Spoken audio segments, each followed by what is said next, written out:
supernatural, which don't actually explain at all. Just imagine how a medieval man, even the most educated man of his era, would have reacted if he had seen a jet plane, a laptop computer, a cell phone, a sat-nav device.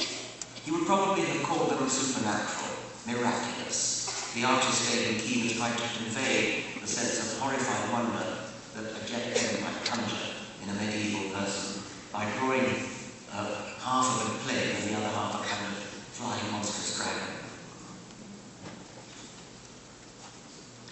Devices such as this are commonplace. We know how they work, we know that engineers have built them following scientific principles. There never was a need to invoke magic or miracles or the supernatural. We now see that the medieval man would have been wrong to do so. We don't have to go back as far as medieval times to make the point. A gang of Victorian international criminals equipped with modern cell phones could have coordinated their activities in ways that would have looked like telepathy to Sherlock Holmes. In Holmes's world, a suspect in a murder case who could prove that he was in New York the evening after the murder was committed in London would have a perfect alibi, because in the late 19th century it was simply impossible to be in New York and London on the same day. Anyone who claimed otherwise would seem to be invoking the supernatural. Yet, of course, modern jet planes make it easy. The eminent science fiction writer Arthur C. Clarke summed up the point as Clarke's third law. Any sufficiently advanced technology is indistinguishable from magic. If a time machine were to carry us forward a century or so, we would see wonders that today we might think impossible, miracles, just as the medieval peasant would have done for a jet plane. But it doesn't follow that everything we might think impossible today will happen in the future. Science fiction writers can easily imagine a time machine, or an anti-gravity machine, or a rocket that can carry us faster than light.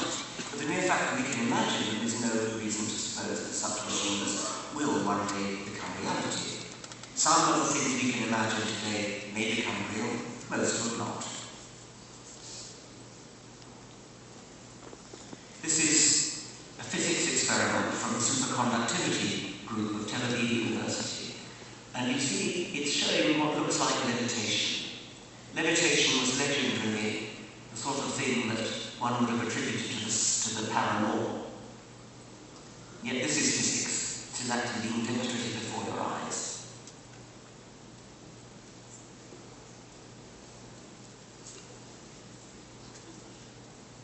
The idea of a supernatural miracle is nonsense. If something happens that appears to be inexplicable by science, you can safely conclude one of two things. Either it didn't really happen, the observer was mistaken or was lying or was tricked, or we have exposed a shortcoming in present-day science. If present-day science encounters an observation or an experimental result it cannot explain, then we should not rest until we've improved our science so that it can provide an explanation.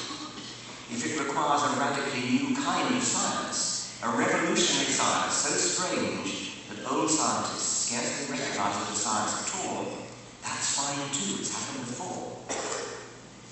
But don't ever be lazy enough, defeatist enough, cowardly enough to say, I don't understand it, so it must be supernatural, it must be a miracle. Say instead that it's a puzzle, it's strange, it's a challenge that we should rise to. Whether we rise to the challenge by questioning the truth of the observation, or by expanding our science in new and exciting directions, the proper and brave response to any such challenge is to tackle it head on. And until we've found a proper answer to the mystery, it's perfectly okay